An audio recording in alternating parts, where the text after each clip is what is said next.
Greetings everyone, it's IT2. Today I have some books to talk about. Just finished reading Brief Cases, one of the Dresden File books by Jim Butcher.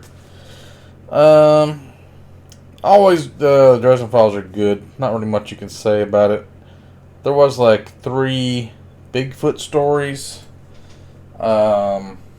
There was one about Butters. If you ever read the Dresden Files, Butters is like this nerdy mortician guy that becomes like a knight of there's 3 swords that are made out of the nails that Jesus died on the cross from. It's really like a dorky guy, but he gets put on this quest that has like video game exclamation point for people that have like a quest for him and stuff. It's like the sword causes you to see weird things. It's pretty cool. There's one where he just goes to jury duty. There's one where he's with his daughter. That was from the previous books where his I don't know, he just had a girlfriend that he got pregnant, I think, and then she died to a bunch of vampires in what's that place called? In the Incan pyramids and not Tenochtitlan. What's the other one called? Chichen Itza. Yeah, Chichen Itza. The red vampires, they all got wiped out down there. It's crazy, like a big nuke went off or something with magic. There's one that's like of a western kind of a story. Anyway, I read this. If you want to read it, check it out. It's not too bad. I had that on ebook. But I also read The Martyr by Anthony Ryan. Also got The Traitor over here. It's the next book. Probably going to wait till maybe April, May. Read this one. Want to give it kind of a break. The Pariah was one that I thought was kind of... I think I gave it a 4. It was kind of an interesting story. There's kind of like the religious aspect to it. But it wasn't too catchy. It wasn't like... I couldn't really recommend it. This one also is weird. It's like a 4.5 stars. It's like, I really enjoyed it. I liked it. But would I recommend it to somebody else? No, probably not. And I don't really know why, because it's dang good. It's just something about the prose or it's a little bit haughty, a little bit wordy, a little bit fancy, the writing. Like, if you're an intelligent person and you can understand it, it's fine. But if it's like... you're a casual reader, you probably wouldn't like it. The story, the plot is really pretty good, and the characters are really pretty good. Like, really interesting characters.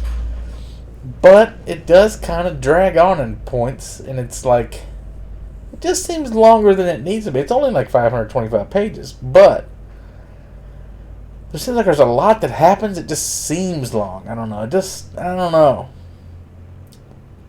So the religion in the story is like, you get these martyrs, and they die, and they're pretty much like Catholic saints.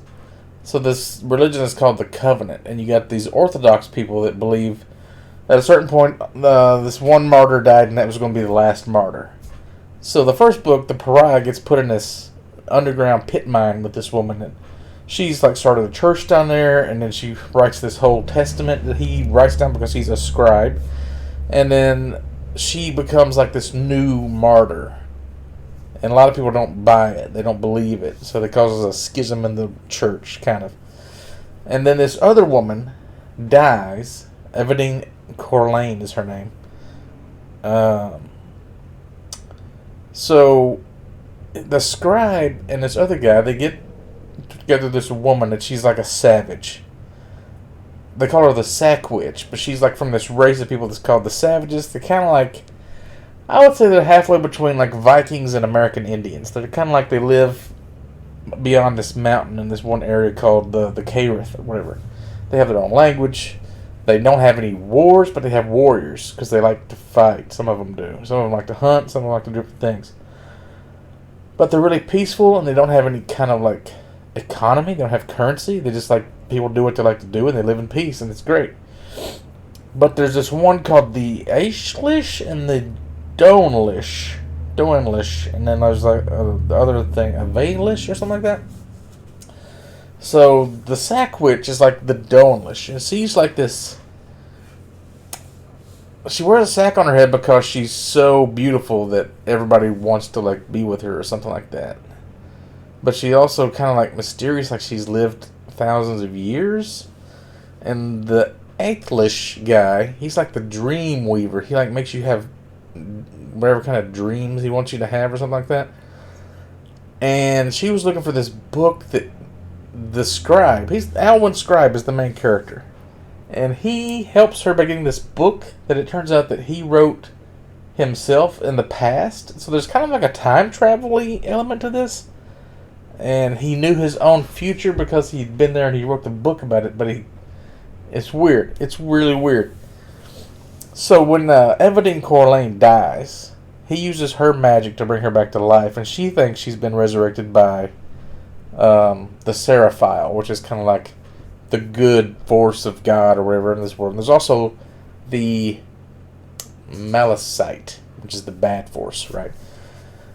So this book is kind of like what happens if somebody becomes like Jesus, but instead of ascending bodily into heaven, they start becoming like the leader of a crusade. So all these like peasants, which are called churls, they rise up and they start growing into this big army that the crown has its own army, and they're kind of like, the first book they're kind of like against them because they're orthodox, and these new Coventry people, they convince them that they're too much of a threat kind of, so they're still kind of at odds, but they start working with the crown, and she's thinking they're going to have to combine the church and the crown, so she starts working for this princess that's kind of like in charge of stuff at the moment, right, because the king is kind of doing his own thing.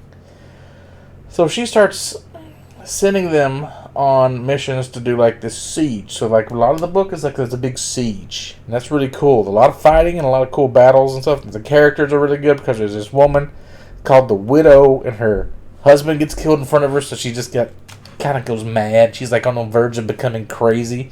So she like puts her frenzy into all these like hatchet wielding fights where she's killing people because she hates these other people from Aldern. I forgot what the land was called. Albermain or something like that is the main country, and the other one's like Aldurian or something like that. I can't remember the name.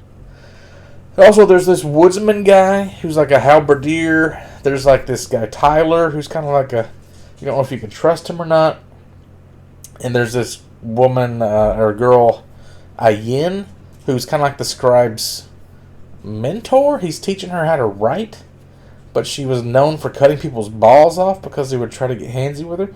A lot of this is kind of like Joe Abercrombie-ish, but not really. It's kind of that same level to me, where it's kind of like it's really good, but it's not really my cup of tea as much. But it's not like one of those books that really draws you in and makes you want to keep reading it because it's addictive. But it is like overall, I feel like the trilogy is going to be better than the individual books are. If that makes sense. Anyway, the characters are great. The story is great. There's also this character, one of the savages.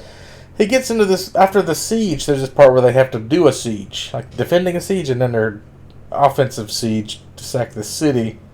And then he has to fight this one dude that's like a knight, and he ends up like falling off of a mountain. And then where the savages are. And he stays with them, and he learns to fight from that knight while he's recovering from being injured. And then he meets this girl who's like a huntress, and she joins him for a while.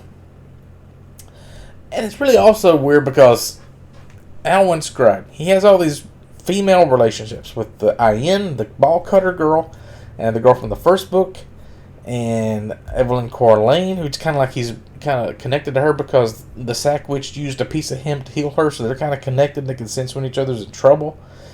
And like I guess the Widow is a female too, and then there's the Huntress. Like none of these people, they ever have any kind of romantic links. They never try to get with each other. Nobody, they just doesn't even come up.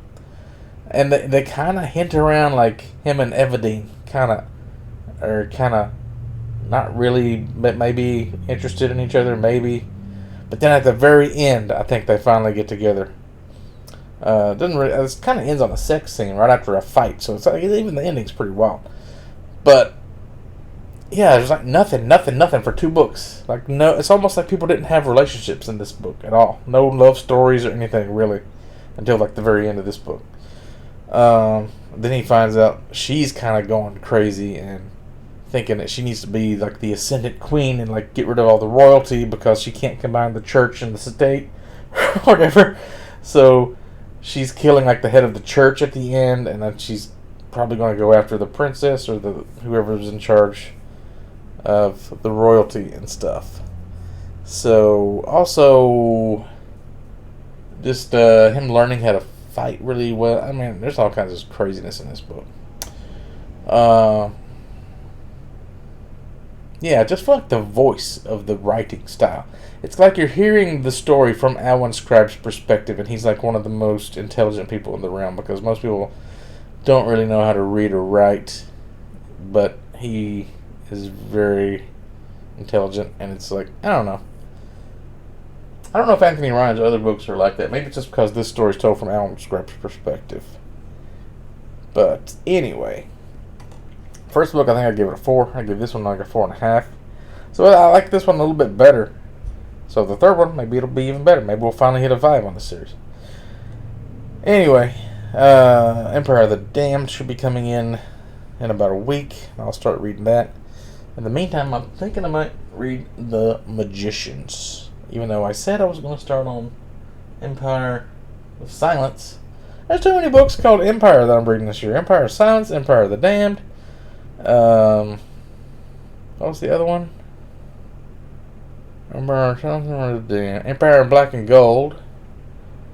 Empire of the Damned. Maybe just the 3. I've also got Empire Exiles, whatever that is. Wasn't really planning on reading that this year, though. Anywho,